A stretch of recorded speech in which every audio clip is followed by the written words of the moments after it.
Folks, and welcome to episode 127. What a long, strange trip it's been. Uh, so this past weekend we had J3. As you may or may not remember, J3 stands for Jay's July Jamboree. It's the annual gaming event for my brother to celebrate his birthday, which is in July, hence the event in July.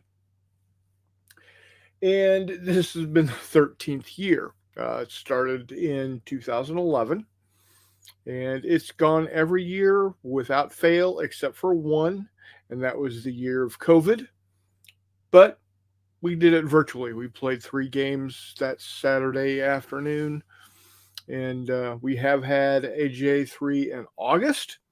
We did have a J3, I think, in June once. But for the most part, they've been July. So, yeah, J3 happened.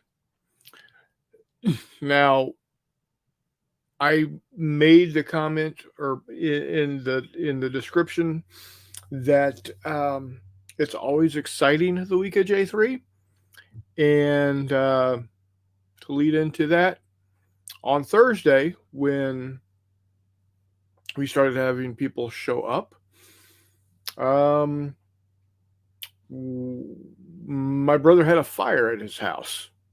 And when I mean a fire at his house, I don't mean he had like a little bonfire out back in the fire pit. No, he had a fire in the guest bedroom slash sewing room that used to be his mother in law's part of the house before she passed away. You're a year and a half or so ago, so not connected. Um, Nobody was hurt. Um, None of the cats, none of the dogs, no injuries. Everybody's fine, but um, there has been some destruction. There will be some rebuilding to do.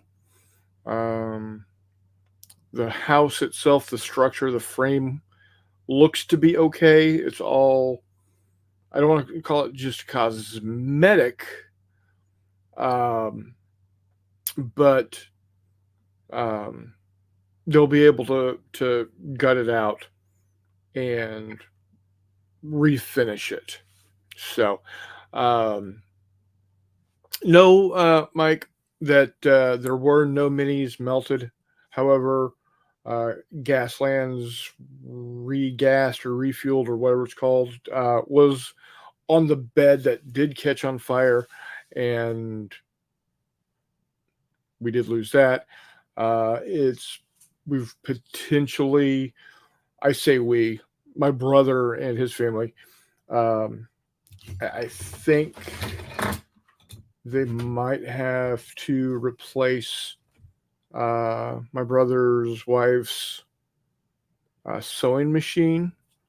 At least one of them, maybe two. I'm not sure. We're unsure exactly everything. The comment from Reese, Empire 54 millimeter at 6 o'clock, the bed was lit, comes from this event. My nephew, in his wondrous ways of dealing with trauma, uh, kept on with that point of saying um, the bed was lit because the bed, it was one of those Craftmatic adjustable Duhachis that was plugged in, and the fire originated from that plug, so the bed caught fire. Um, the bed obviously is gone. The book was on the bed. So, yes, Gaslands did spontaneously combust. Um, by spontaneously, it caught fire from the bed. So, again, no injuries. Um, the dogs are safe. The cats are safe. Family is well. Um, They're going to be out of the house for a while. If you hear dogs going ballistic, it's because we are boarding. We're watching 3 of the 4 dogs and 1 of the cats. The other dog is actually at a boarding facility because, well, she's extra, as the kids say these days, um, and really requires somebody that can not get bowled over and break a hip, like I could easily have happened because, well, I don't have the best of balance, and it's even less so now. But that's the bed was lit is because the bed caught on fire. So thanks, Reese. He should be joining us here shortly, as will McMurray, both of whom were at J3 this year. So it'll be we'll discuss it more when they come on. But let's go ahead and look at comments already. Charles says, good evening to all. Richard says, hello. Mandarin Mike says, greetings, y'all. Eric C. says, hi, hey, Chris. Nice to see you, sir. Good to have all of y'all here, Eric and Richard and Mike. I'm glad you're here. Like I said, no minis were melted. All of the miniatures and 3D printers and stuff are in another part of the house. This room was set up as to be Beth's sewing room for her quilting. We did have some quilting injuries. One of the quilts that was actually going to a quilting show this weekend had gotten some smoke damage, but Jay got a hold of it and he was able to get it cleaned up nicely. So Jay is the superhero on that. There's a couple of other tops that hopefully can be cleaned, but they got trampled by the firemen, the fire people, fire persons. They were all men, so I'm going to call them firemen. So soot and smoke got ground into them. Hopefully, we can get them saved. Let's see. Telemachus says, greetings. Hello, Telemachus. And then Walkabout Games, Chris Long says, glad everyone is okay and the kid uses dark humor. I get that. I do the same. Firefighters, yes. Thank you, Mike. Firefighters. I don't know why I drew a blank on firefighters. I don't know. Or fire dudes. I like fire dudes and dudettes or dudesses. Oh, I like dudesses also. But yeah, they had the state fire marshal came in just to make sure that there's no evidence of arson, and there's not. And then the ServPro person and the insurance adjuster came in and did their thing. And because we've had some bad storms here recently, within the last 2 weeks or so, there's a lot of cleanup with that, with it, dealing with insurance and ServPro cleaning up there. It could be a while for them to be able to get back to the house and get back in there. So what they've done is they found a house that someone is letting them rent for a short period of time here in town. So they're not all 4 of them cooped up in a hotel room forever. So, yeah, there you have it. There you go. That's how we started J3. It was, we got along like a big house on fire. So we had that. Our buddy Mike Burke was there. Of course, just an outpouring of everybody coming to Jay and Beth and saying, what do you need? What can we do for you? So it's it's I would hope that this would happen, anywhere, but it's especially, especially felt in small towns like this one. Um, so we went out, we did our normal go out to dinner on Thursday night, and we're actually joined by, instead of it just being us guys, because Reese got there in time to join us, as well as our buddy David Ackerman from St. Louis had come up that afternoon. We all over to the got over to the Mexican food restaurant in town. Had dinner, but it wasn't just us guys. My wife, Jay's wife, and three of their coworkers joined us as well, because they were all there to help support the family, helping helping soothe feelings and whatnot. And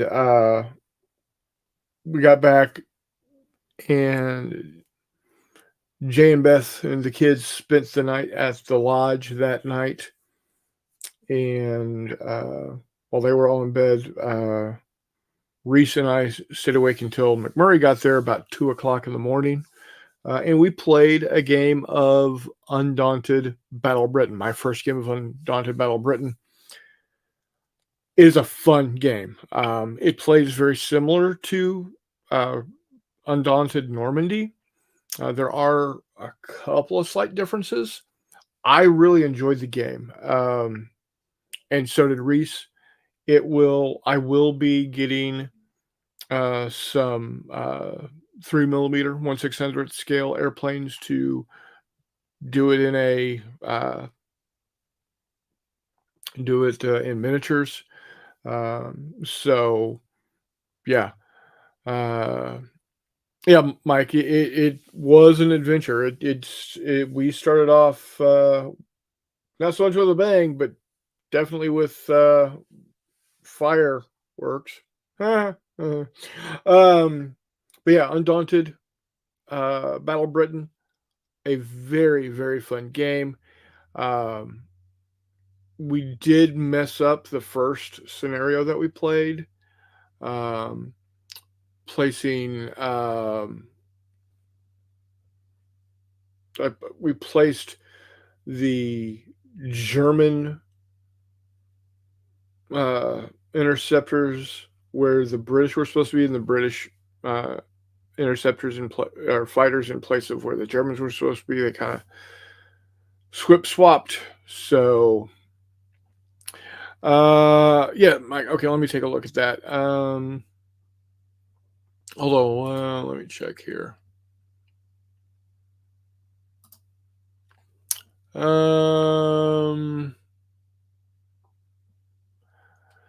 Okay, so Mike has put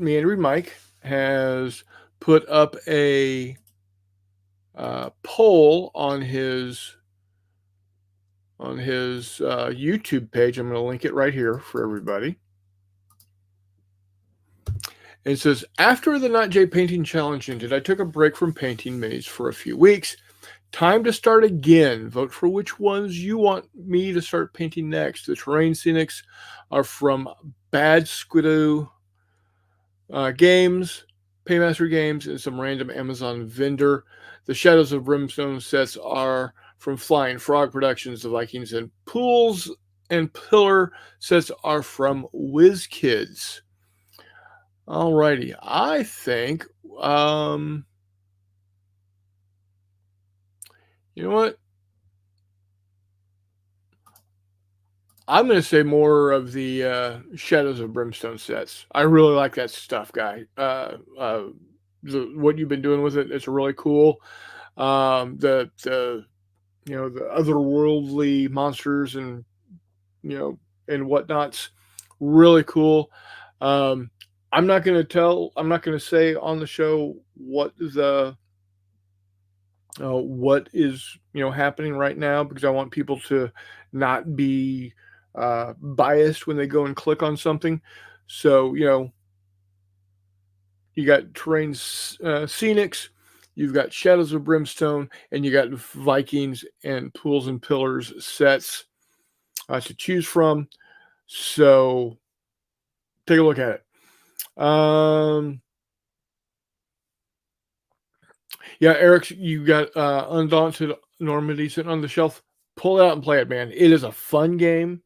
Um, there, you know, there's some definite different. Like I said, there's some differences. It plays essentially the same though. The core mechanic, the game engine itself is the same. It is an actual hex based game. The hex tiles are really cool. They're two sided. One side land, the other side open ocean. Um, and just it is really cool. I like it. I like it a lot. So much so that Reese and I played it again a second time, and Reese liked it so much that he and McMurray played it after I left Thursday night, Saturday, Friday morning, and they stayed up until 5 o'clock. So there you go. It's a lot of we, So everybody that has played it in my presence, and I think McMurray liked it also. When he comes on, he can let us know what his thoughts are. Charles says, glad everyone is okay. So my prayers go to them and hopping red tape to get stuff done, disappear, and just be glad. And Cali permit process sucks here. So, right. We're not in Cali. I'm going to be honest, people don't care about permits in Pike County, Illinois. Um, I mean, yeah, we're supposed to get them, but we're a county of like 15,000. The big city in the county is like 4,500 people. We live in a town of 1,000. Um, we don't even have our own police force in Pleasant Hill. We borrow from Pittsfield. So, eh, what are you going to do, right? Anyway, so I got home about 2:30, climbed into bed, got up and had to go to work on Friday. Um, and well, actually, no, the game we played the game Friday night. I'm sorry, Thursday we just kind of sat around and chatted. Friday night, that Thursday night was when Jay and Beth and the kids stayed at the lodge. Friday night they had a hotel room and stayed in the hotel. Permits for what? I think to do the rebuilding on the house, to do the remodel. So, in California, apparently, it takes a writ from the governor and a note from the Pope to get anything of that nature done. Because it's not actual construction, it's just remodeling. I don't think. I don't even think. I don't think we have permits because we're not actually doing any building in and of itself. Um, Remodeling, I don't think requires a permit. I've never I For the 2.5 years I worked at the mill, or not the mill, the lumber yard. We never dealt with permits when people were, we never discussed permits when dealing with remodeling. Now, if we were building, then yeah, we would have to have permits. If when they did the add-ons to the house, then they did have to do permits. But yeah, for remodeling, I don't think so. Um, oh yeah, there'll need to be inspections, but yeah, it's what it is. So yeah, Thursday night we just sat around and talked for a while, with Mike and David and Reese. Uh, then you're looking at Friday. I had to go to work, which sucked. I had to stay all day. I couldn't skip out early because I had gone earlier. Hey Jeffy, how you doing, buddy? Thanks for showing up.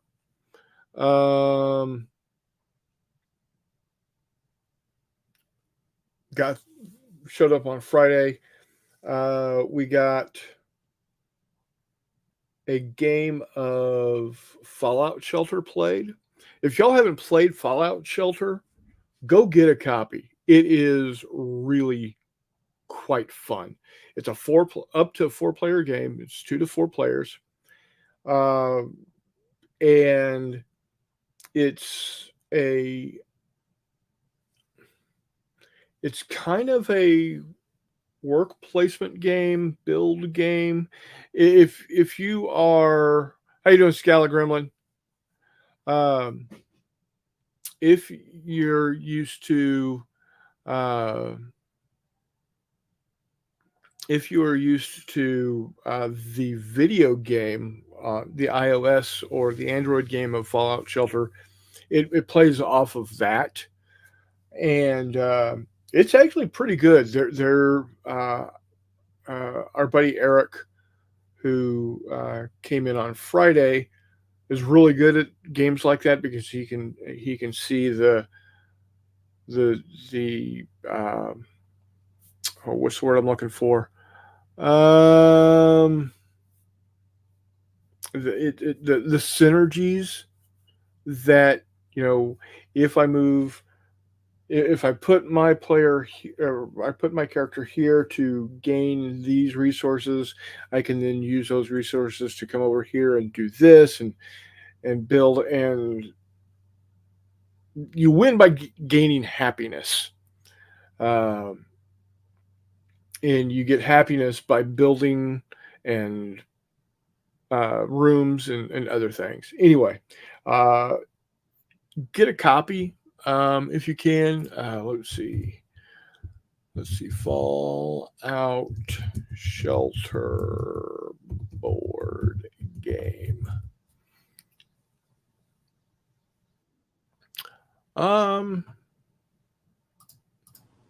There's Mr. McMurray now. How are you doing, sir? Sorry about the delay, guys. It's okay. I was just bringing people up to speed with what happened on Thursday with the fire. Oh.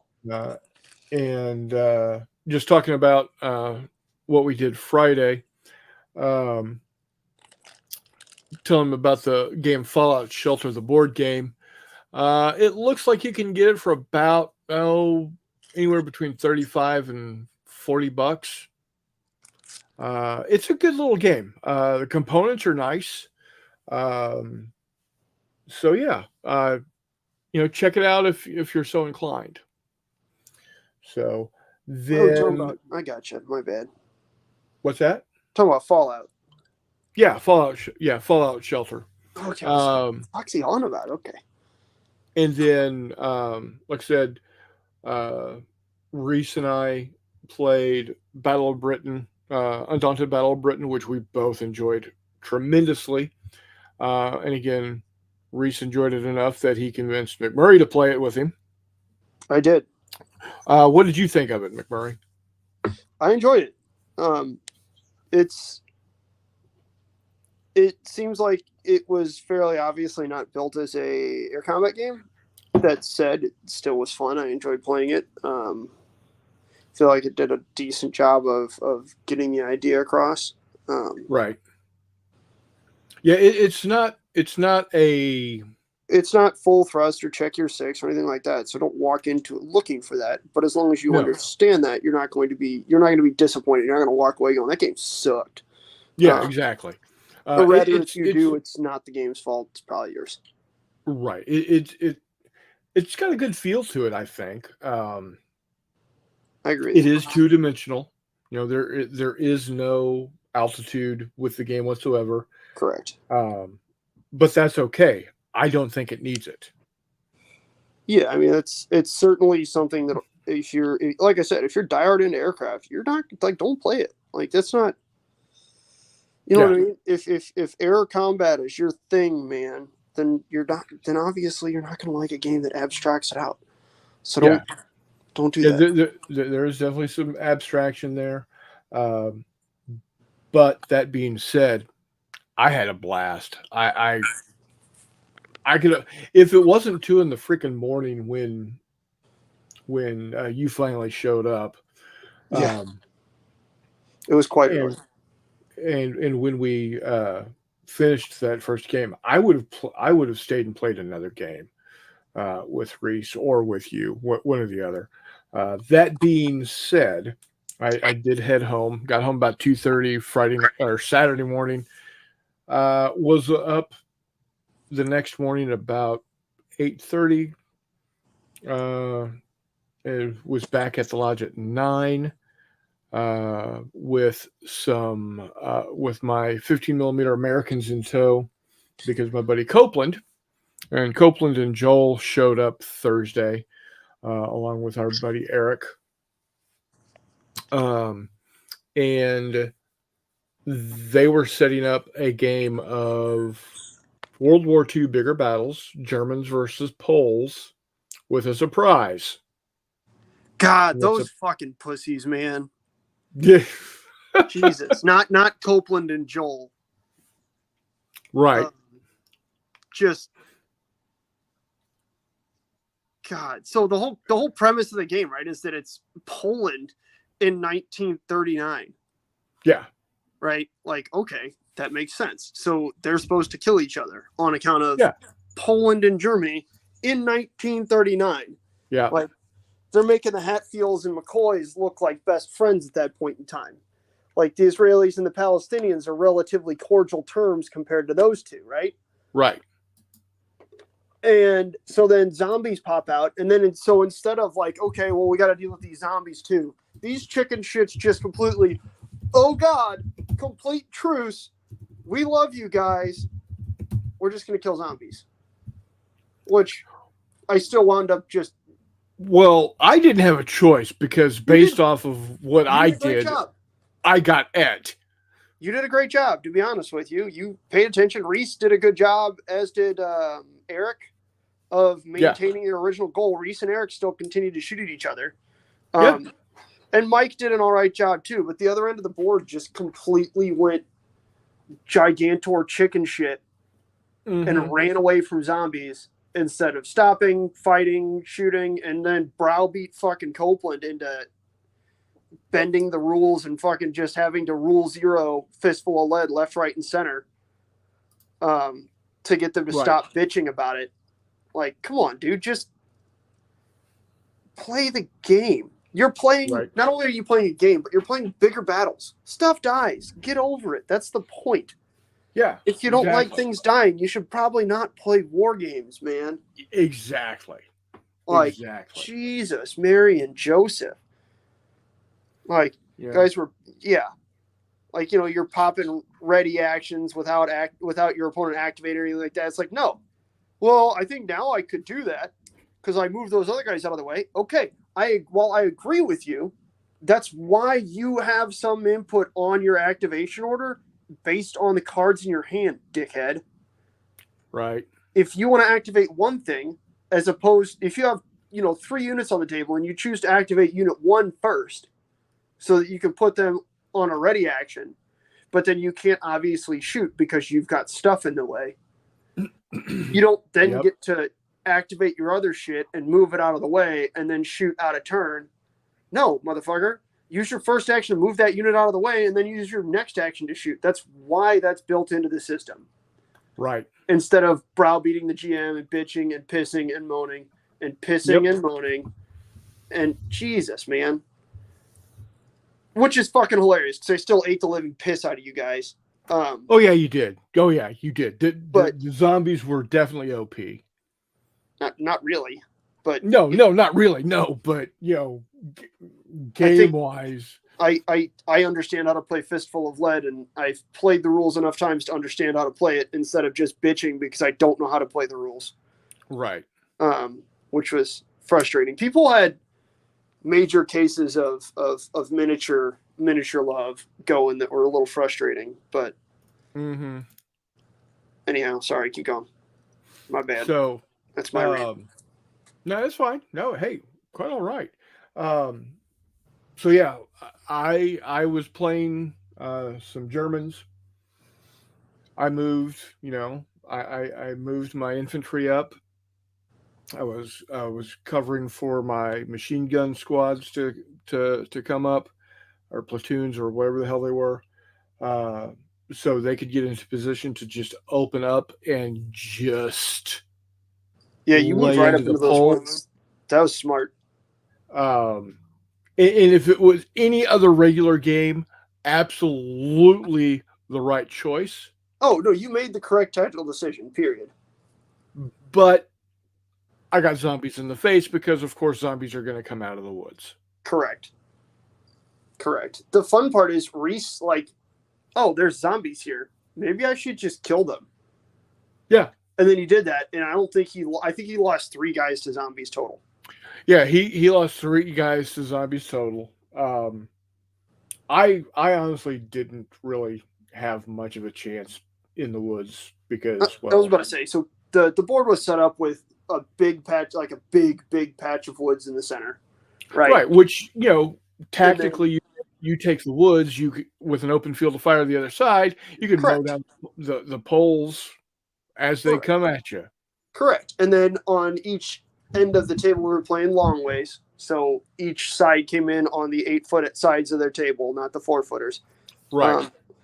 But so then on each of the other 4-foot sides, about midway up the board, there was also woods. So I, as the zombie player, decided I was going to put 1 squad of zombies at the midpoint of either of the 4-foot sections of the table, essentially in the woods, or as close as I could get them to that, and then just dump. I had 6 units, so I dumped 1 on each of those ends, and then I just put 4 into the center.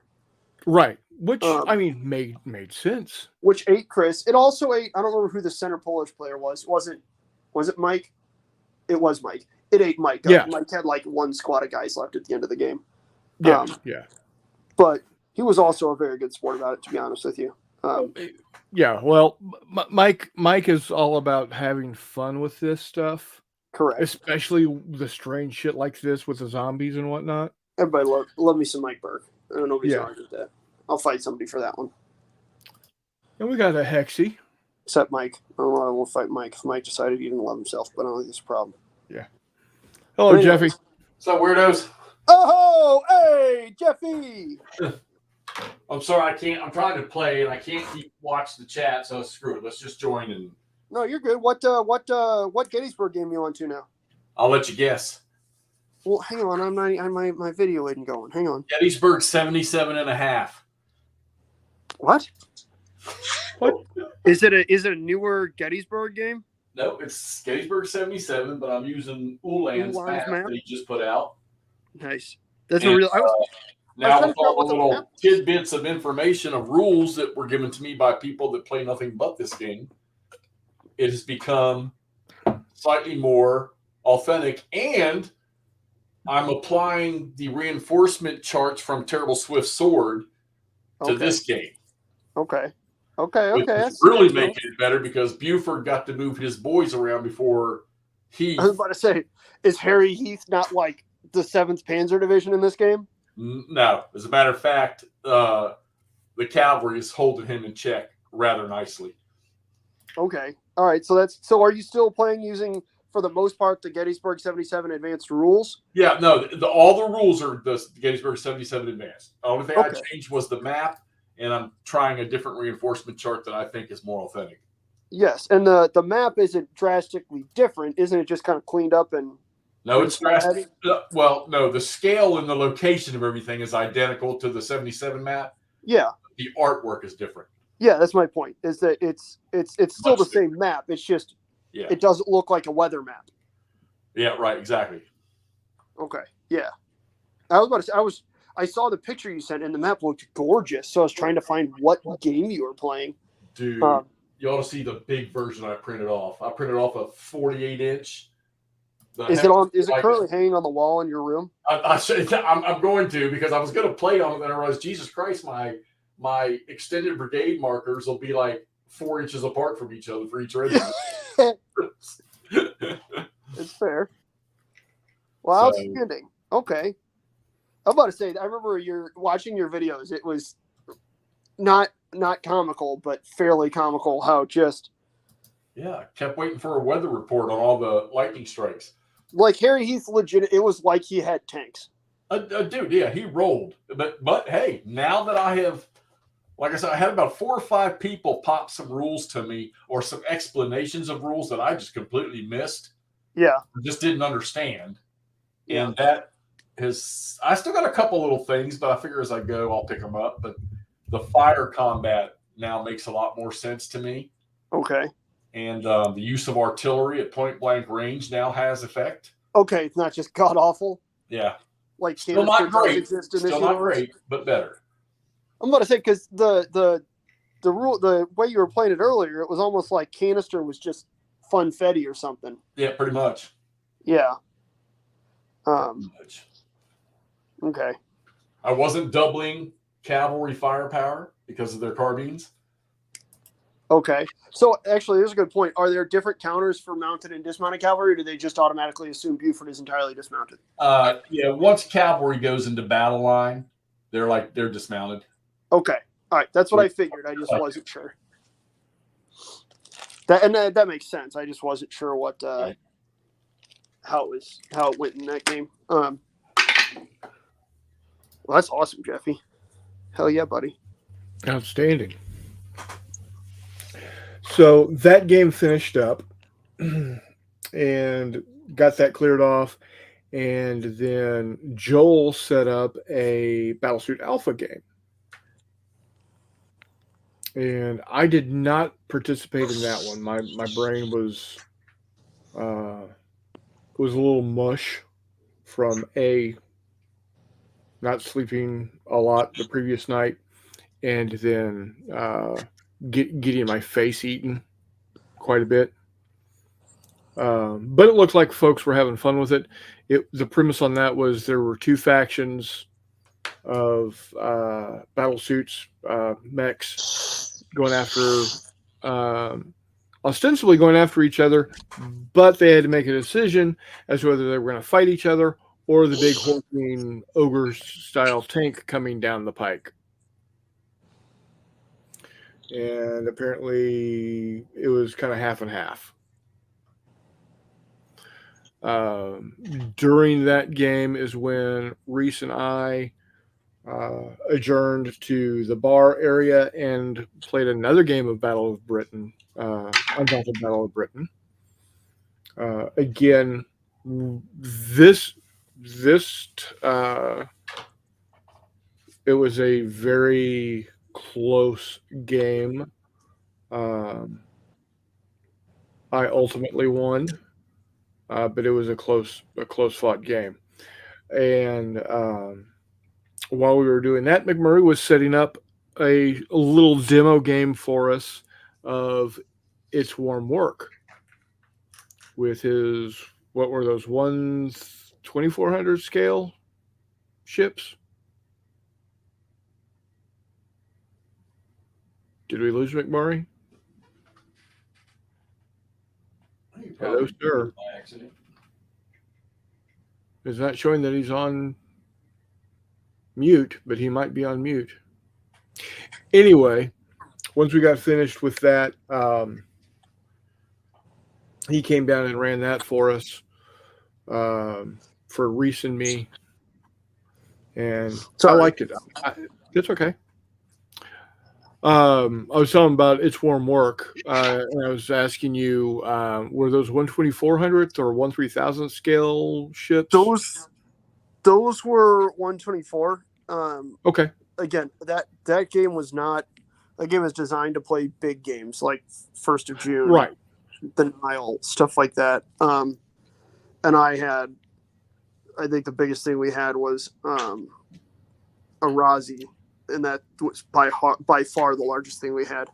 So that game didn't play as well as it could have. Like I said, I'm working on 1/4800 stuff here to the point where we'll have a dozen or so ships align on either side, and that'll be a whole lot more fun.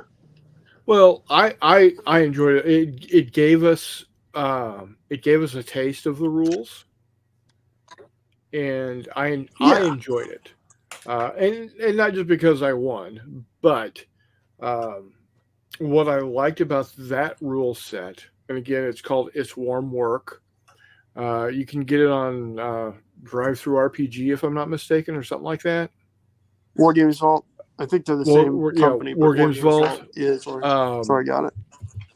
War Games Vault. That being said, that's one of the very few naval go-to rule sets that I have that aren't written by David Manley at Longface Games. He also has fleet engagement size things that I want to play, that I was trying to get up there, and I have all my it is warm work stuff like together, as you guys saw. I just have one of those folding clipboards that has everything in it. But Far Distant Ships is another one of his rule sets that I really want to play with that scale of combat that I'd highly recommend. But yeah. So It's Warm Work. You can pick up the PDF for $6. Oh yeah. It gets put on sale frequently as well. Yeah.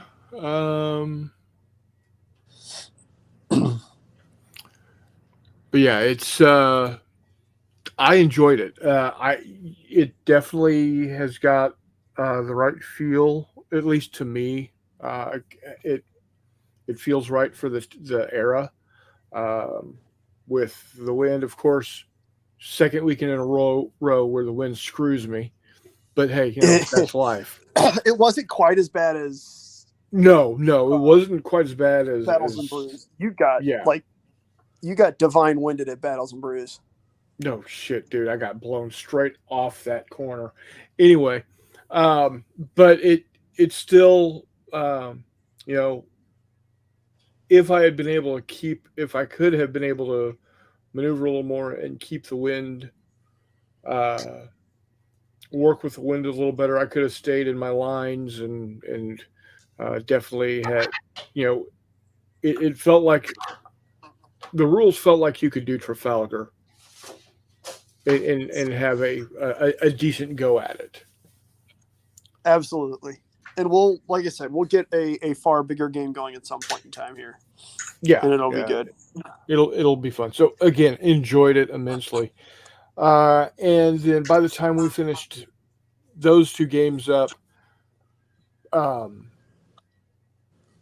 Joel had finished off with his game, and Jay had made it home from work, and we won't even go into that fiasco.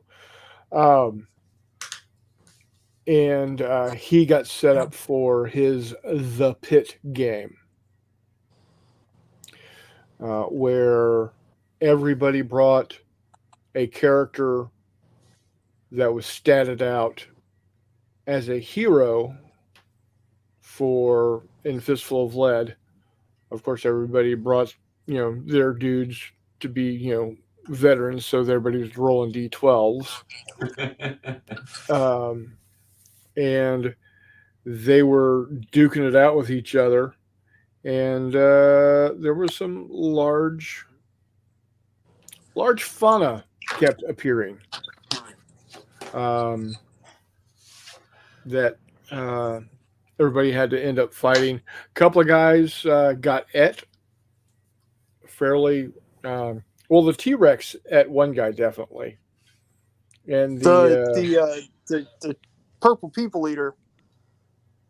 The thing with the many tentacles. Yeah, it ate a couple of folks, but it looked like people were having fun with it. Again, certain players were more in love with their character than the game. Oh, Jesus Christ. Yeah, I'm happy Jay called it. That was becoming eternally frustrating. Yeah. So there is that problem there. I only went through one of my guys. I don't. All I did was quite literally run towards everything and shoot it as fast as possible. Like I don't. Well, isn't that what you're supposed to do? That was my point. I don't. Yes, it's a pit. It's gladiatorial combat. You're supposed to just kill things. You have two characters, kill things, and then you have another character, so kill more things. Like, I would point out that I'm not sure that monkeying with the rules necessarily is the way to fix that. I think following how Jay intends for you to play the game, where everything isn't some sort of godlike character, is the best way to do that. Right. Like, I get there was what was the number 11 or 7? Was it 11 straight up one shot kills? Yeah, that's because everybody's rolling a fucking D12. Right. So if your opponent rolls poorly on the Who allowed that to happen? Jay.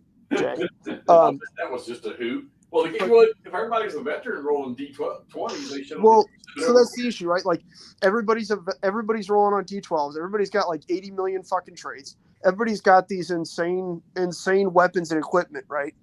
So yeah, you're rolling on a D12, and then you got some trait that allows you to re-roll your close combat die. So unless your opponent rolls stellar, odds are you're going to beat him by 3, 4, maybe even more. So you're getting a +1, +2 on your wound roll. You're rolling a D12 and you need a 9 up to kill somebody.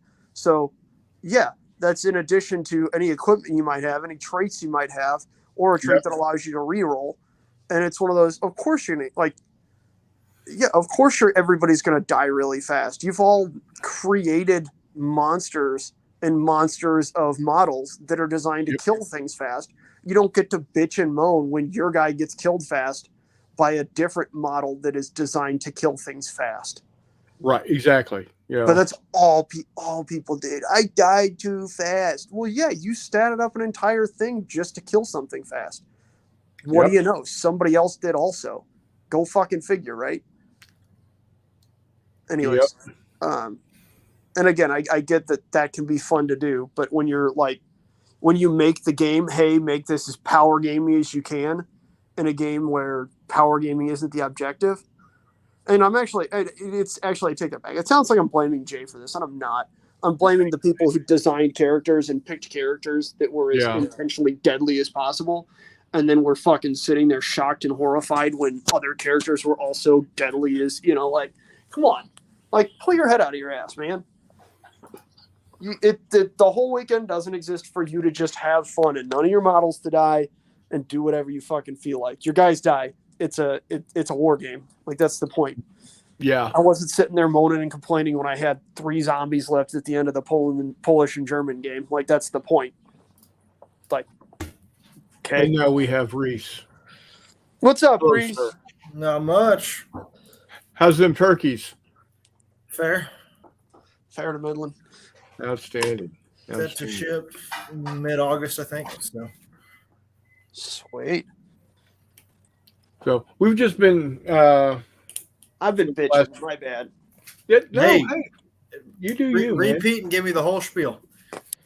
People get way too fucking attached to their models to the point where it's alternatingly incredibly comical and ridiculously frustrating. Mm-hmm. Facts. Speaking of being attached to your models, agreed with me. What? Speaking of being attached to your models, let me see if I can focus it. What you got? What you got? Hang on. See if it'll work there. Is that Carl Weathers? Oh, there you go. Okay. No. But nice. Marine sniper and ERDL camo for late Vietnam. I like it. Nice. I like it. I have some 54mm stuff now too. I saw that. I'm as cool as Reese. I have 54mm gladiators, all 5 of them. Guarantee you don't have as many as I do. No, you got more gladiators. I had as many as you do. I said I'm as cool as you are. I've only got 1 gladiator, and he's 6'2". Good Lord. Jesus Christ. Jeffy, we all know Jeffy does like gladiator movies. Oh, Mike. So the first thing I saw was Reese's comment about the bed being on fire, and I hadn't heard about the actual fire, so I thought he was bragging about his bedroom prowess.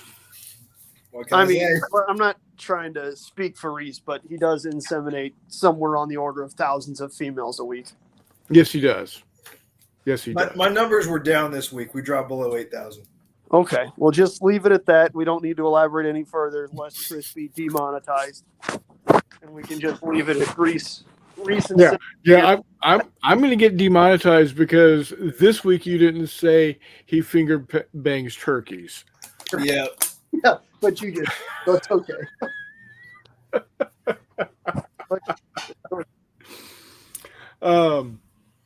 So I know you and Reese, you and I talked about it that weekend, but if you would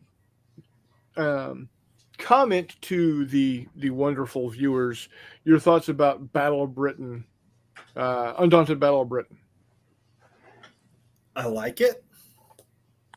The card mechanic was a little hard to get used to at first. A couple turns in, I was good. I think Stuka should be nerfed a little bit, but after that scenario when we came out almost 50-50, maybe not. So Yeah, Wait, what do you mean Stuka should be nerfed? they are hard as fuck to kill. Okay, but they're Because not. they've got 4 cards, What? whereas Spitfires and 109s and whatnot have 3 cards. What? And how the mechanic works is that if I hit your aircraft, you remove one of that plane's activation cards Correct. until you Or- don't have any of those activation cards. And I know I'm explaining to No, the I'm folks out there. for myself, but that also means you can activate a lot more and thus do a whole lot more and be a whole lot more agile and effective as a dogfighter. Right. But they Well, have the forward firing guns. Yeah, they don't have a forward firing gun. They just have an aft firing gun, which is correct. Just like the Defiant. Is that what it is? Defiant? Yeah. Yeah, the Defiant has no forward firing gun, and I was tearing the shit out of those ME-109s. I was about to say I won that scenario against Reese's 109s as well. Now, the you- Defiants. You whooped up on me a lot faster than Chris did. Well, what can I say? Word cheat. Well, also you had the airplanes in the proper position. I did. Apparently, you guys turned that thing into a cauldron of just clusterfuck, where it's Yeah, was. It was supposed to be per the scenario. yeah. Which McMurray, I want to play it against you at some point. Set up that way. That's fair. I'll tell you what I want to play some more is your 6mm aircraft rules or 1/600 aircraft rules or whatever those were. Yeah. I think the next time you all have a get together, McMurray, you should take a hex and counter game and make them play that. This That's- technically was a hex encounter game. We're not. It wasn't. I'm calling it doesn't count.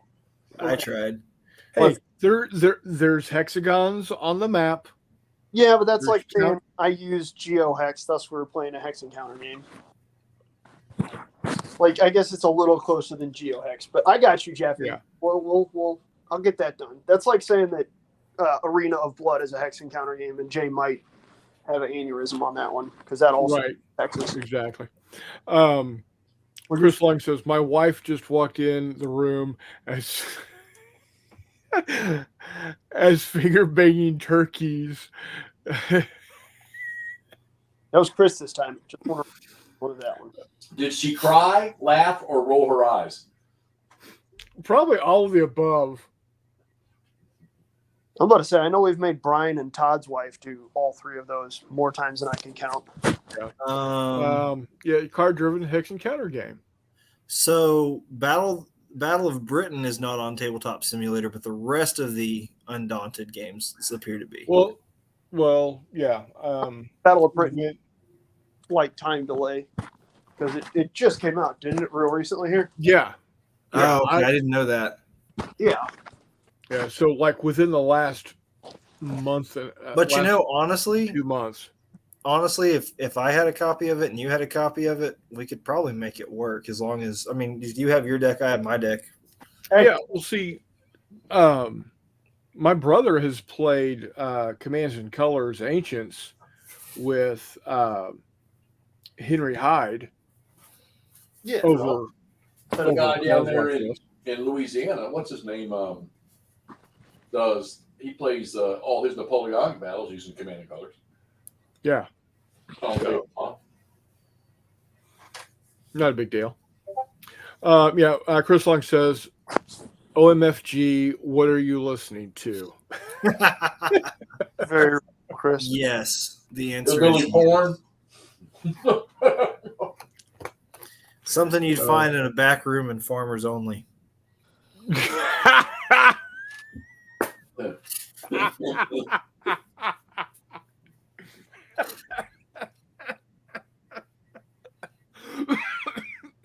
I'm here all night, folks. Damn it.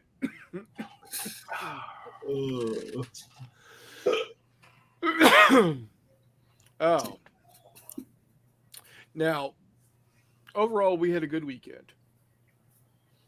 Not, fire at Jay's house notwithstanding. Understandably, the amazing food was not as amazing. It was still good that we had. Reese, thank you for cooking dinner Friday night. I think Eric cooked about half of it. I barely did any. Okay, well, whichever. And then my wife stepped in and made the Italian beef. I think it turned out superb. I guess everybody else did as well because there was literally nothing left. It was good. I just want to say Jay had a lot of faith when he asked for volunteers. Me and Eric volunteered, and he said, "Oh, not Eric. Me and his name escapes me. Mike, Joel, Copeland, William, Will. When me and Will volunteered, and he assumed both of us could cook." Yeah. Well, I mean, he figured you go hunting, you know your way around a fire. I can brown ground meat. So yeah, it's so not hard. But yeah, then Eric saw I was in there and he'd done the simulation before and pulled me in and jumped on the stove so I could actually participate, which was really nice of him. Oh yeah, that's the other thing is when I showed up Friday afternoon after work, our buddy Palmer, who is a officer in the United States Naval Reserve in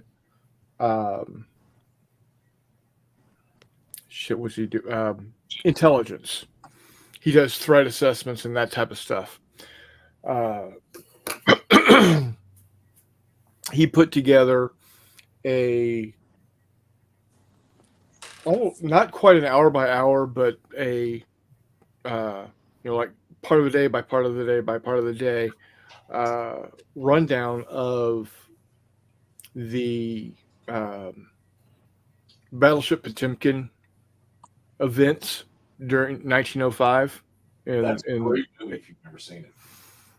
And basically what he did was he would explain the situation and say, okay, you are the admiral in charge of the Black Seas Fleet. Here's the information. What are you going to do? How are you going to handle this? What are you expecting to have happen? And it was very interesting. I had a lot of fun with it. Did you revolt? So, yeah, it was a revolting occurrence. I just want to put it out there: the meat was fine.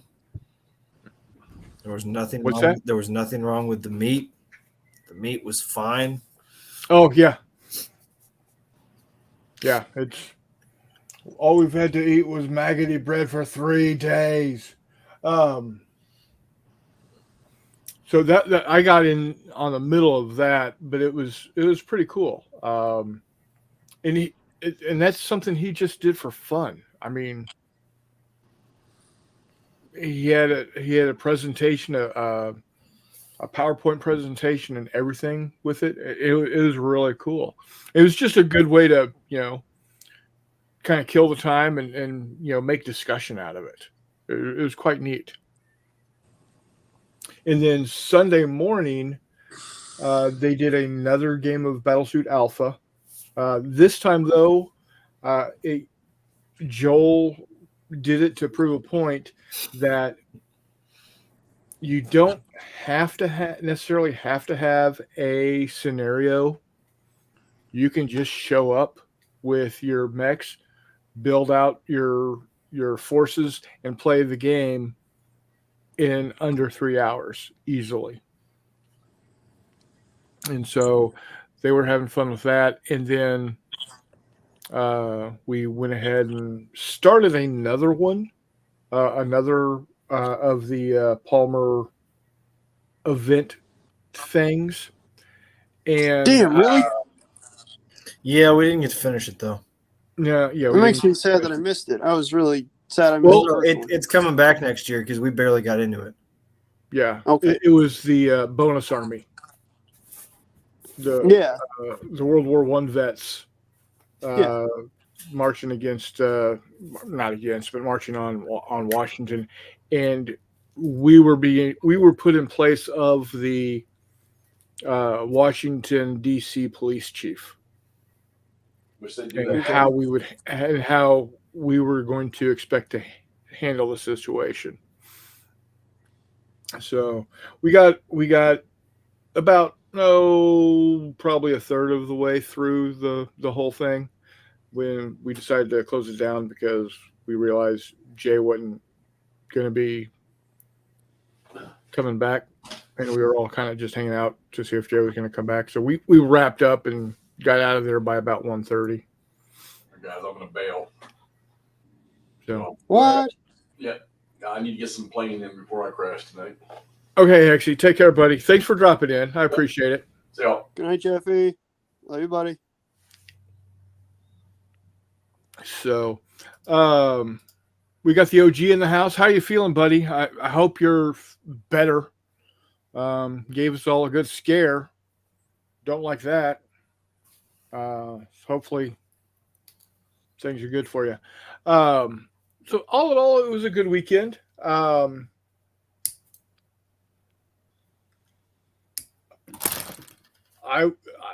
really don't think I would change anything other than Jay having a fire. We had a good diverse crew there. OG says I'm alive, doing much better, not 100% yet, but getting there. Sounds good.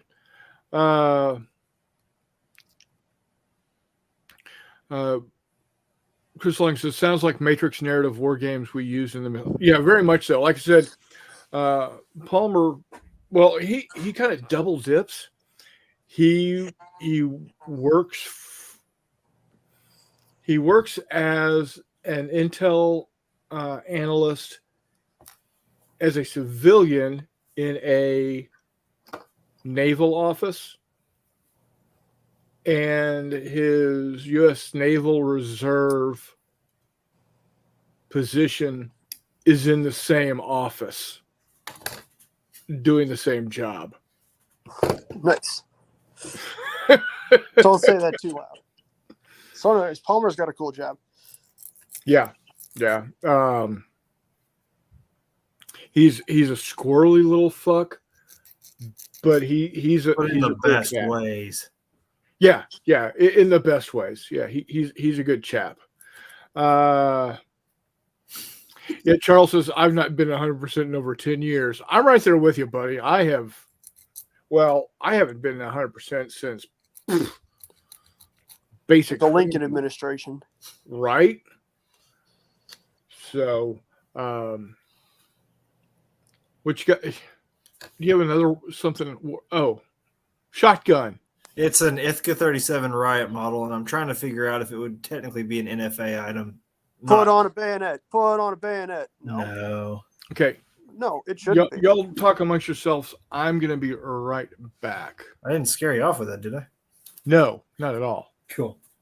No, an Ithaca 37 had like a 20-something inch barrel on it, didn't it? No, hang on. Hang on. It's a short little thing.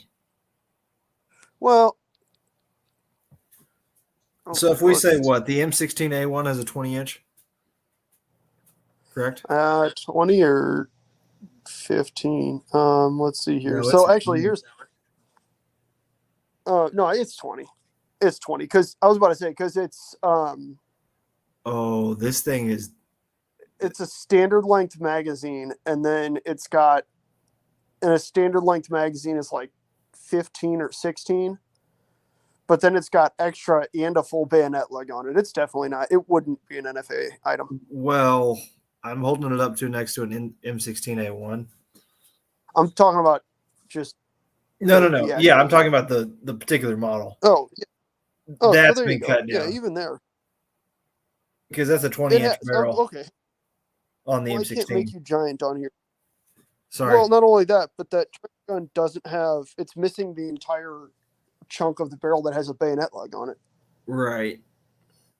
Where the hell's the bayonet lug on that shotgun? I That's a don't whole know. extra fixture.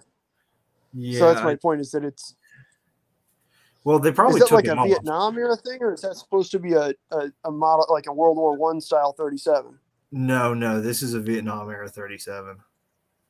Okay, It came with a Stoner, an M60, and an M16A1. So, yeah, it's Is definitely it Vietnam. supposed to be a? Is it supposed to be an Ithaca, or is it supposed to be just an 870? Well, the ejection port is on the bottom, and there's no side ejector. Okay, And this company also makes an 870 that clearly has a side ejector. So I'm Okay. guessing it's an Ithaca. okay. So That's fair. I don't know. Maybe it's also entirely. What company is it? Dragon. I was gonna say it's also entirely possible that it's made and designed by somebody who's never seen a fucking shotgun in real life, and so Very it's just true. kind of guessing at a number of Very things. true. At the same time, though, my LA SWAT team has no. That's a Beretta. One of the SWAT teams I got has the same Ithaca. I think it may be. Yeah. MTV. But Who knows? I've got Berettas. I've got 870s. I've got Winchester 97s. I thought I had a Winchester Model 12, but the art on the package was not the same as the gun in the box. So, Gotcha. and What you need to get is a Model 11 and then figure out a way to cut it down into a whip it and do yourself some Bonnie and Clyde type shit. yeah, I was going to say if I had a 1/32 scale Auto 5 or Model 11 either one, yeah, I'd be doing Bonnie and Clyde. Well, I don't know if you need Bonnie and Clyde necessarily, but you definitely need to cut it down to a whip it because that's. Oh, I've been putting off getting into Prohibition era guys. They just released a line of figures last year for them that I really like, but I don't know if I want to get into solid figures again because I've been doing multi-part for who knows how long now. Oh, I can just do bought solid figures. These 54 mil gladiators are one piece sculpts, other than one spear, which is just a wire. Yeah, and I've got a lot of one piece sculpts too, and they're good. I have trouble painting them, and that's just me. I gotcha. So I'm not the world's best painter, which is why I have to get big figures because I actually have to see what I'm painting. So,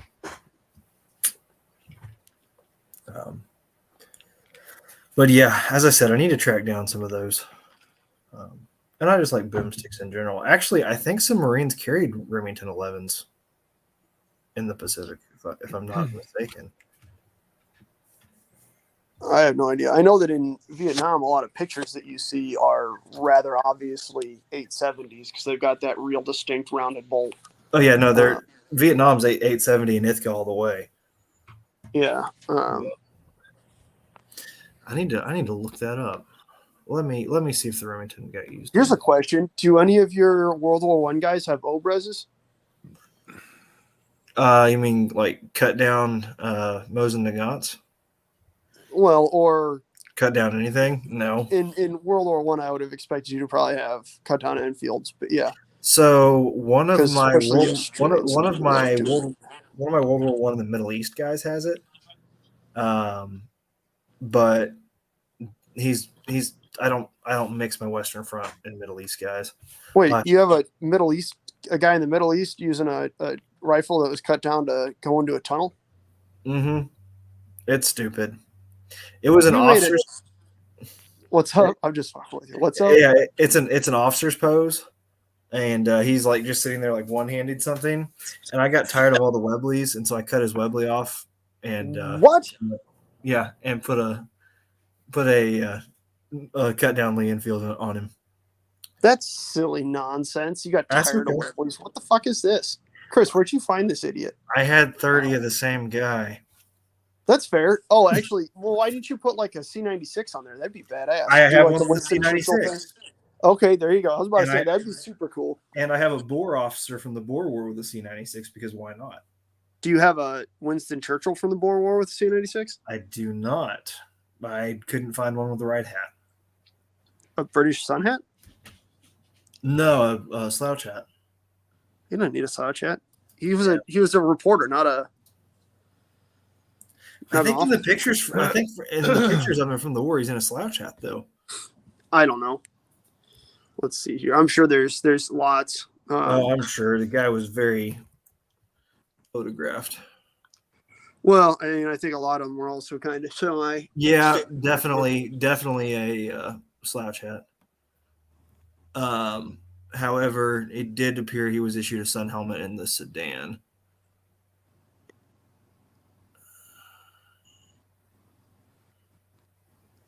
Who knows? Looks like if I had any kind of hat that was issued to the British military, Winston Churchill probably wore it. Accurate. Yeah, no shit. So I was about to say, yeah, there's a slouch hat. There's like a turned up side, like Australian style hat. Although slouch hat, that might be okay. So there's a picture of him in a slouch hat in South Africa. There's a picture of him allegedly at the same time with the turned up hat. yeah, is that him leaned There's up a against picture an of him. overturned train? There's a picture of him in Boer captivity wearing like a camp hat, one of the little like foldy guys. Yeah. Who the fuck knows, man? Like, just- I will say though, all my colonial stuff is like 4 hours away Why? That's silliness. because I don't have room for it here. Yeah, he's wearing a camp hat. Wow. Dude liked his hats. Have you seen That's Darkest understandable. Hour? Let's be honest. The British military liked their hats, and he was just kind of along for the ride, I think. I can't say anything. I like my hats too. Have you seen Darkest No. Hour? I have not. There's a scene where Winston Churchill's getting out of bed and getting dressed, and the camera turns and it shows his hat rack, which is made out of a taxidermy mount of like a red stag, and every single point is just covered in hats. That's awesome. Is there a cigar box and a case of brandy somehow being held by this stag too? No, I'm sure they're on the mantle, just below the stag. But there's a lot of brandy in that movie.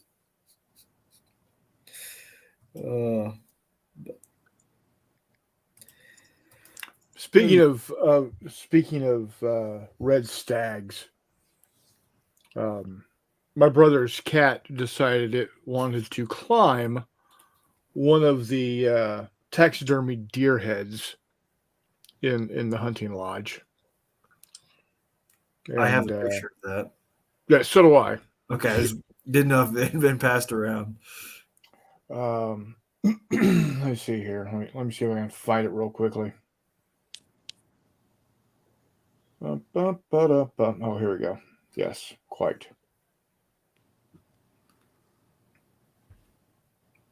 There we go. There she is chewing on the antler. And then she also chewed on the ear and started to do scratching post on the back of its neck. She also caused it to not All roll rotate. off, but Rotate rotated. 180 And degrees. yeah, Again, speaking of things that we shouldn't talk about for too terribly long. Yeah. Oof. what are you going to do, right? So now something that Copeland and Joel did on their way over on Friday is they stopped at Valhalla's Gate in Yes, Columbia. Valhalla's Gate. Yep. And they've got a game room that is roughly the size of the kitchen and front room of the lodge. So I would Correct. say, what, about 10 feet wide by It's about large. 30 feet. 10 by 30. You know. Okay. And they said we could rent that out for a day. And basically have it to ourselves for $100. Yeah. Now they do close at 7, but with prior arrangements, they would allow us to stay later if we wanted to. Yeah, I've been a part of Flames of War tournaments there that took place well after their close day or their close time without too much trouble. They're pretty accommodating, to be honest with you. That'd be an awesome time. So, being that that's about a 2-hour drive from where I live and about a 2-hour drive from where Joel and Copeland live, Give me for just Reese, I think it's probably closer to a 3 or 4 hour drive. to Columbia from here. Yeah. Because you would have driven through Columbia, if I'm not mistaken. I went around Columbia, but there was a way I could have potentially gone through. Yeah. I was about to say, did you go up 54 through Kingdom City? I Or did you go think up so. 44? I went up 54. Yeah. Jeff City. Okay, yeah, I'm going to take because 54 will take you all the way through Mexico and then I want to say all the way up there. It does. Yeah. It runs Yeah. right through Pittsfield. Yeah, so you went like 10 miles east of Columbia, 15 miles east of Columbia there when you cross 70. Yeah. So, It's about 4.5 hours. yeah. But the nice thing is there's also a La Quinta in the parking lot of the mall where Valhalla's Gate is. I'm also not opposed to car camping. Yeah. Sorry. So that being said, we are looking at potentially doing a game day there. At maybe at some point in the not too distant future. We are also looking at doing resurrecting CJ3, which is Christopher James' January Jubilee. Originally, I was thinking of having it be Martin Luther King Day. However, this coming year in 2024, Mike Burke would not be able to attend because he would be out of town at a writers' convention conglomeration, some damn thing. Anyway. Big fancy Mike Burke type stuff. Right. And absolutely want to have Mike Burke there. So might have it the following weekend, depending on Jay's drill schedule. We're hoping that it is the first weekend of the month that doesn't have a holiday, which would be the second weekend in January this year. Excuse me. But if we do it, it'll be at the lodge again. So be on the lookout for that.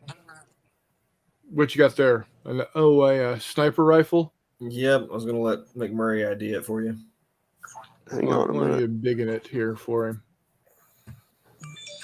Dog, I'm still on. It doesn't matter. I'm still on my phone. I don't know. Is that at Accuracy International? Is that on like L Yep. whatever's? Okay, there you go. Oh, what? America.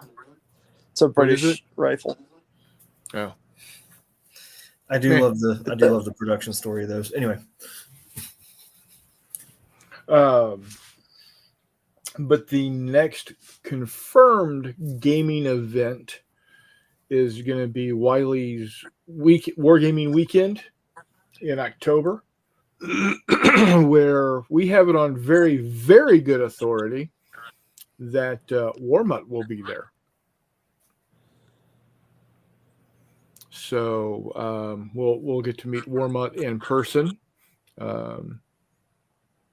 Hopefully, Reese can do his best to make that trip as well. I will see our birds go out in mid-August, which means we should be starting a new flock around the same time. So who knows?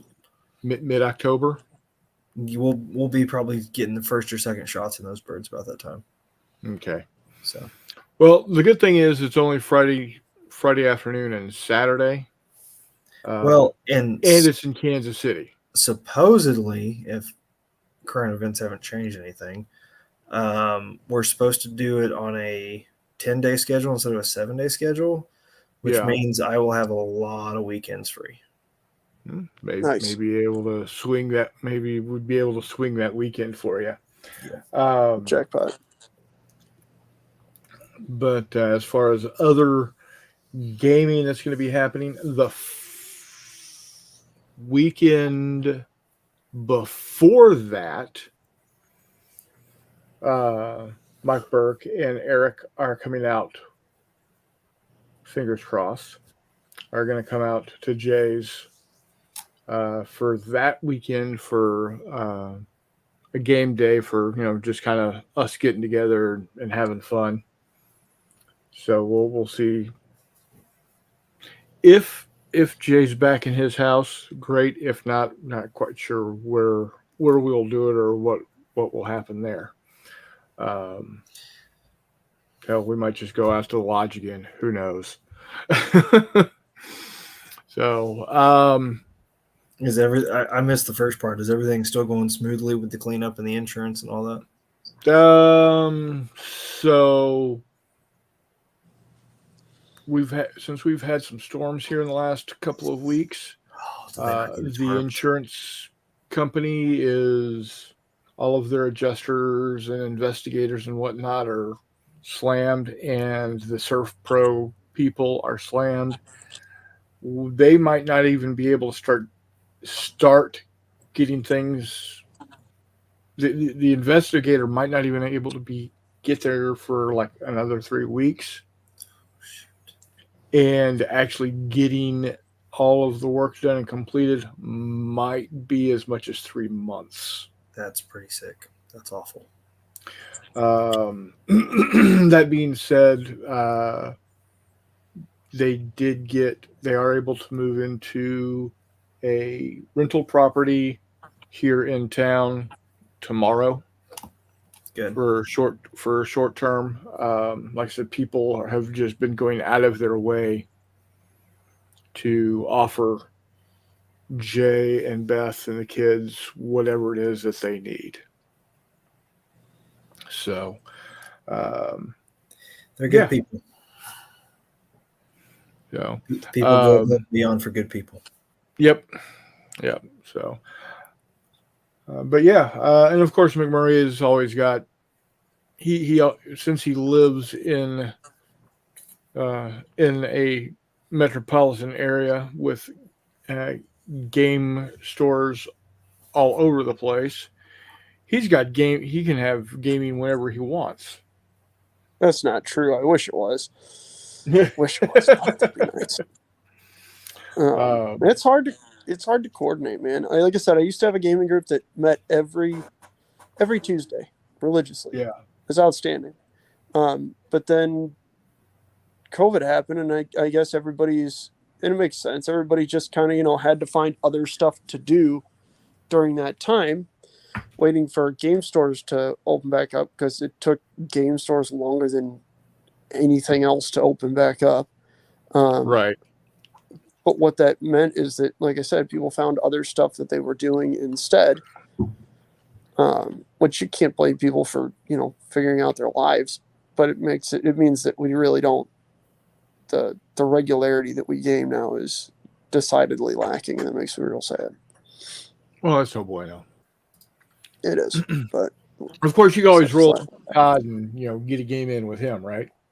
No, Toddy's a busy man. He An is. exceptionally busy man. He is. So, Wish I lived closer. I'd help you out. Oh, I got you, buddy. I appreciate that. yeah. Yeah. Chris Long says, I played 1 to 2 games a week. Now I'm lucky if I get one every 2 months. Yeah. Well, I mean, as you get older, that kind of happens too. Oh, I think I OD'd on games this past weekend. no no such thing. thing. No such thing. No. I'd love to play.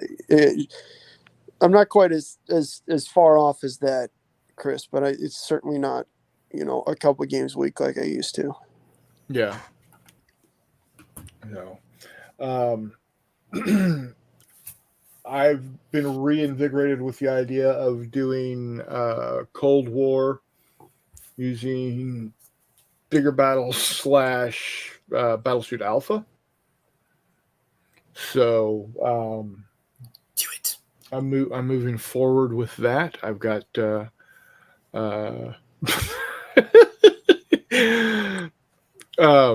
Chris Long says I made his wife laugh. Not just laugh, snort laugh. There you go. Referring to as you get older, you go from 1 to 2 times a week to once every 2 months. Yeah. I'm just saying, man. Reese, it's going to happen to you too, buddy. I'm sorry. It But- happens. but- I'm still sad I haven't. You got the turkeys for now. Oh, Jesus Christ. I was going to go back to talking about Battlesuit Alpha. For what, another 8 months? Yeah, No, Battlesuit Alpha is for everybody. it is. But I was No, wondering I- about the feasibility of Battlesuit Alpha for Walker combat for like Clone Wars. Yeah. for what? So like Oh, Star ATTEs Wars. versus spider droids. And Yeah, absolutely you could. I've got them. I've got them Yeah. in small scale.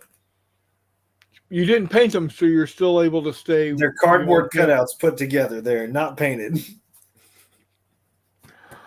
Yeah, you can absolutely use Battlesuit Alpha for that. That's not a problem. So I barely understand Battlesuit Alpha. How would infantry work in a straight Battlesuit Alpha? They get killed really fast. Yeah, they do die in droves. Basically, what you would have is they work like a horde. Okay. So you'd have like 3 or 4 stands of infantry. So Would you use that? They really do just kind of die unless you're attacking What- tiny mechs. yeah. What'd you say, Reese?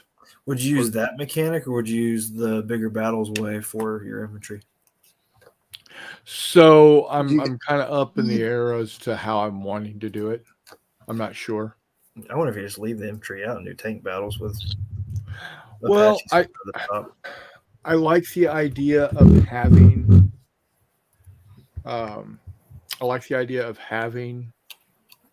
Infantry because I like the combined arms aspect of Cold War.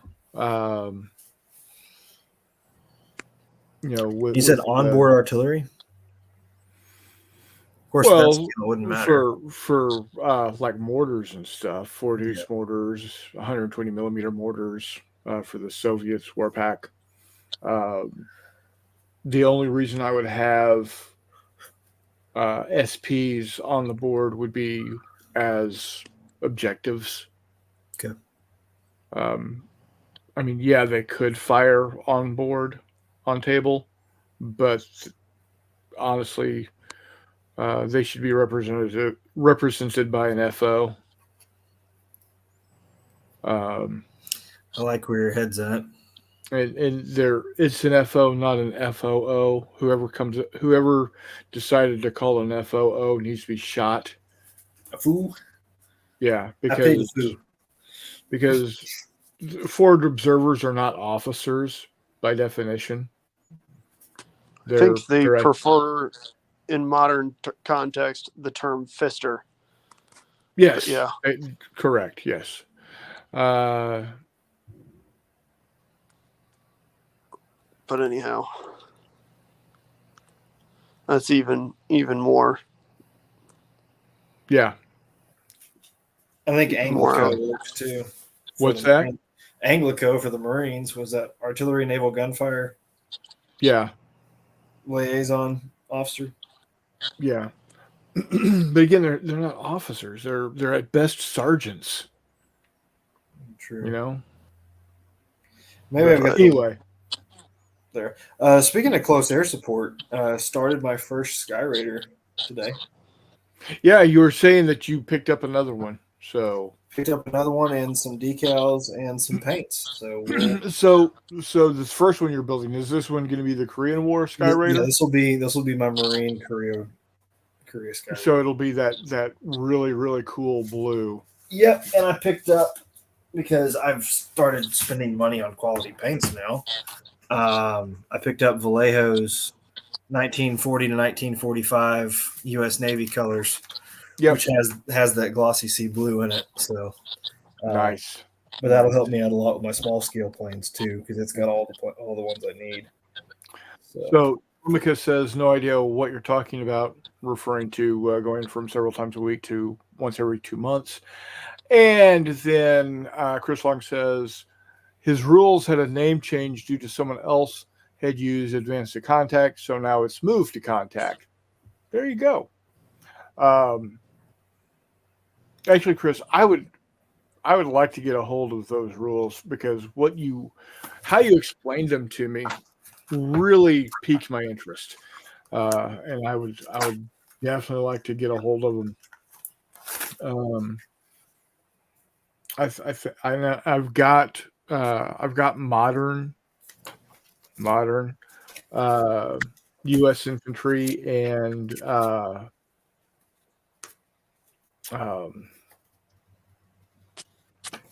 Arabic. What's what I'm looking for? Not extremist. Insurgents. Yeah, insurgents. Thank you. That I think would work well with your rules. Cool. I would love to get a hold of him and give him a shot. Because it's like I said, what you explained to me that one night really did pique my interest, as rules that I might find interesting, especially for moderns. So, yeah, I'm kind of up in the air. Like I said, I'm kind of halfway leaning on Battlesuit Alpha and Bigger Battles. I'm not sure exactly how, and really what I'm doing it more than anything is I'm just using the activation mechanic and the combat mechanic, and I'm coming up with all of my own ranges and weapon systems and all that kind of stuff. So, for instance, I've got what did I do with it?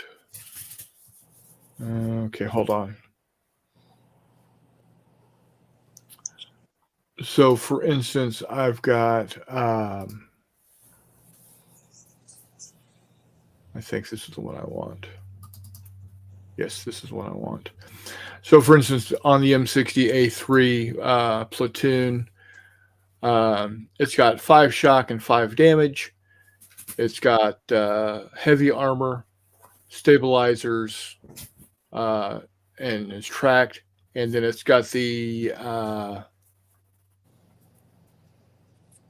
I need to change that. That shouldn't be M26 120 millimeter. It should be the M33 something 105. But the range on it is 24, 48, 3D10, AP and HE of 3D10, with it being an AP2, which is nowhere, you will not find anywhere in either Bigger Battles or Battlesuit Alpha. AP2 or No, just that gun stat line.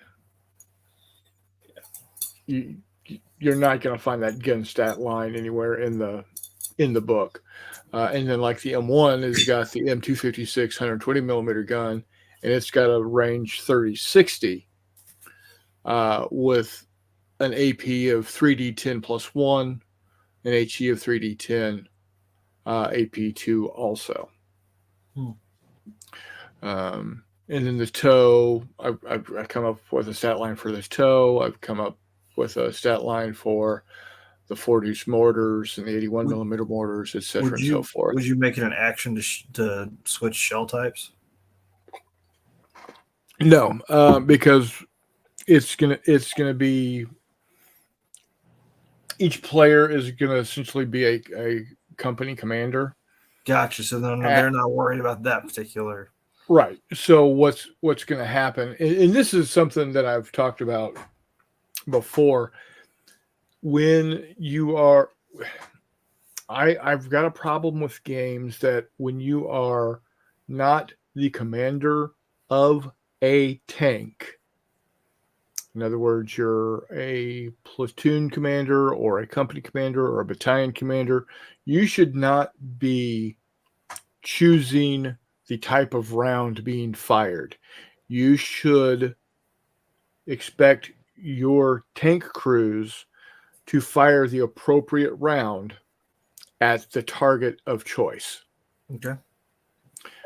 I've seen too many games say, "Oh, well, you're a battalion commander, but you need to choose what round your tanks are shooting." No, that's the sergeant's decision driving or commanding the tank. Right. Exactly. That is the tank commander's job. Yes, in the United States military, you fight 2 up, 2 down. Still. But if you expect, as a company commander, you expect your tank commander to make the right decisions. You're not telling him what to do. Just because you can do that role doesn't mean you need to do that role every single time. Right. That's what I say. The difference between being instructed and being instructed 2 up, 2 down and understanding 2 up, 2 down versus actually you're obviously not doing your job and the 2 people ahead of you and the 2 people below you. Right. Right. So, yeah, it's if they're firing at a armored vehicle, you use the AP line. If they're firing at anything else, it uses the HE line. You know, if they're firing at, well, I don't even count an M113 as, even though it has an armor stat, I don't count it as having armor. You know, it gets an 8 up save when fired at. The Jerry can with bodies in. Well, yeah, but you know, You say obviously, if you fire a 120 millimeter APF SDS at it with its AP2, its armor is no longer in existence. You know, it becomes an unarmored vehicle at that time. That armor is for, you know, basically machine guns and yes, small arms and artillery splinters. Yeah. So, what were you saying, McMurray? No, you're good. So yeah, it's coming together. I've found what I'm going to do is Copeland pointed it to me. Um, all of his 15 millimeter dudes are, well, some of them are on Finnigs, German Finnigs, which are ferrous, made out of a ferrous metal. And so he's got, a stand about this big around with magnets, and then he's got his individual miniatures on individual Finnigs and places them on the stand. So when you kill off a dude, you pull him off the stand and you're good to go. I'm going to do the same thing. And instead of using 11-cent washers for the vehicles, he showed me a company that makes basically just steel discs. I could get them as small as a 1/4 inch. I'll probably go 1/2 inch because the hull here is a 1/2 inch in length. So, and I'm going to do like 32 millimeter hexagonal bases from Litco. And the reason I'm going to use hexagonal is because I want to have a distinct frontage for the platoon. Because if they go into a hold down position and they're fired at from the front, they get a +2 bonus on their probably to hit. But if they're attacked from either the side or the back, they don't get that bonus. And I got to have a definite, a definitive facing. So I thought you were going to say you and your brother were going to play Commands and Colors with these. Well, we could do that too.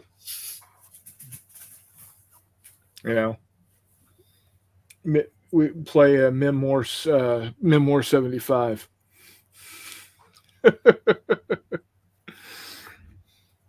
But yeah, it's and this all plays into my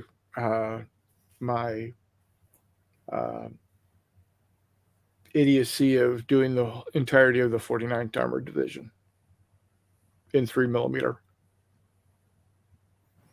So I'm going to do all of the combat vehicles first, and then which, like I said, is like 340 M60s.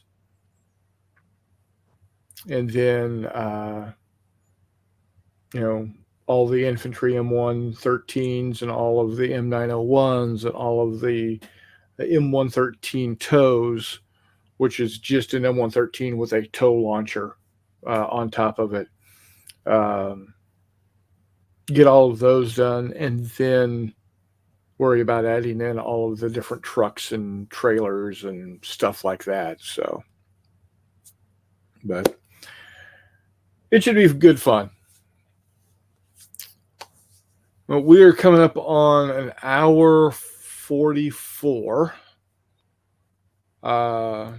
We talked about how the weekend started, how the weekend finished, and the fun that the three of us had. At least I had fun.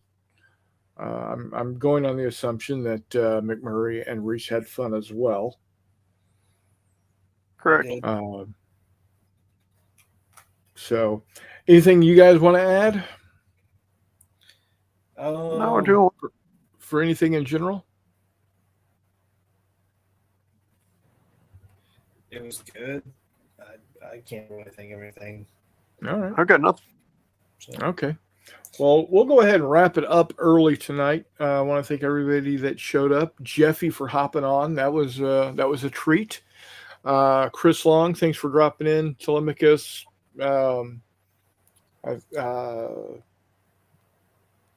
who else did we have? Mandarin Mike was here. Again, go over to his over to his YouTube channel. Go to communities and do his poll. That didn't sound right. Make a selection in his poll for what miniatures he should start painting again. Yeah, Mandarin Mike says it right here. Don't forget to do the poll on my community page. So yeah, head on over to Mandarin Mike. I'm a little disgruntled I didn't get chosen to win one of the grand prizes. Warmutt won. He won the classic war game. So at least one of our guys got to play. So, but yeah. I feel like we're entertaining Chris's wife more than we're entertaining anybody else at this point. Yes, definitely. I'm glad we could be there for you. So yeah, Mike, thanks for joining. Charles, thanks for being here. Telemachus, Scalar Gremlin, all you guys are great. I appreciate it. This Saturday, we should have a Discord chat Friday night. Should have a paint and chat on Saturday night, where I'm hoping to finish up this guy right here. I've only got these left to put on and the guns back here to put on. And when I get those done, I will start working on the Imperial Cruiser. So yeah, that's what we're going to be working on Saturday. And then of course next Wednesday we'll have another. You need to take fishing line and hang that thing from the ceiling. No, well, see, it's going to be one of my play. It's going to be used in games, so I want to make it easy to get to. So, oh well, yeah, it looks like it's a 110 AC outlet on the ship. Yeah, it's where these actually plug into. So, yeah, maybe 110 or 220 in a foreign nation. Anyway, so yeah, we got a lot of stuff coming up again. No real game prep for a while, but still working on stuff. So, all right, guys, until next time, we shall see you on the flip side. See